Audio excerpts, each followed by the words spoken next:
So dito is wala, plug and play lang yung ating USB dito. So yung game plan natin, lalagyan din natin siya ng thermostat, no?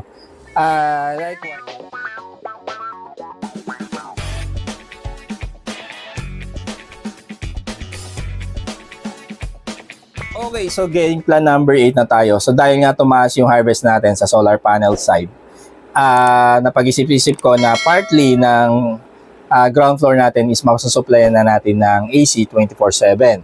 Kaya itong ating inverter na 12 volts is 24/7 na rin siyang makabukas.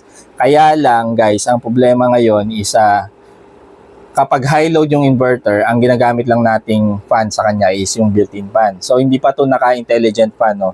Hindi to kagaya nung ating 24 volts system na nilagyan natin ng thermostat, no? So mag-open lang yung fan niya kapag medyo mataas yung temperature ng inverter natin. So dito is wala, plug and play lang yung ating USB dito.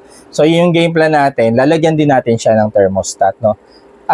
Likewise, syempre yung wiring diagram niya, kagaya na rin nito. So hindi ko na ipapakita sa inyo yung wiring diagram na gagawin natin dito, no?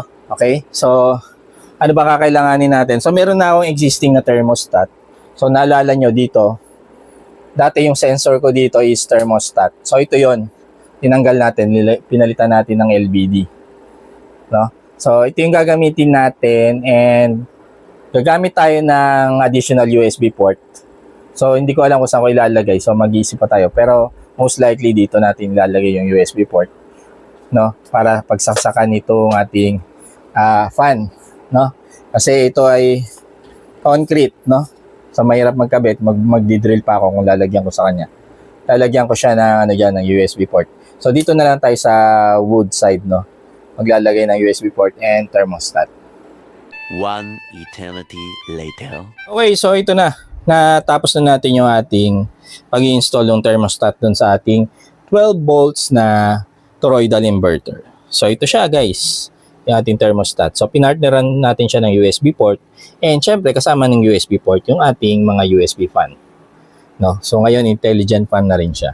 So ang settings ko dito ay same nung nasa ating 24 volts. So mag-on siya, magti-trigger siya sa 43 degrees Celsius and mag-off siya sa 40 degrees Celsius, no? And then yung input power niya is kinuha natin dito, no? Dito sa ating circuit breaker panel dito. May extra kasi akong circuit breaker dito. Ito yung isa.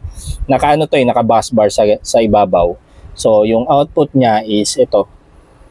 Doon ko tinap yung input ng ating input power ng ating thermostat.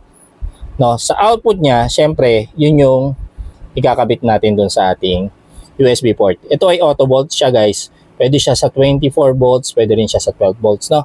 Kaya wala tayong problema. And then, yun nga, USB port yung ating fan, no? Okay, so binalutan na lang natin din tong ating wiring dito ng shrinkable sleeve para medyo tago naman siya, no? And nylon tie na lang. And ngayon, working na siya, no? Naka-on siya ngayon. Kasi nga, ang trigger point niya is 43 degrees and mag-off siya ng 40 degrees. So, ayos na to, guys.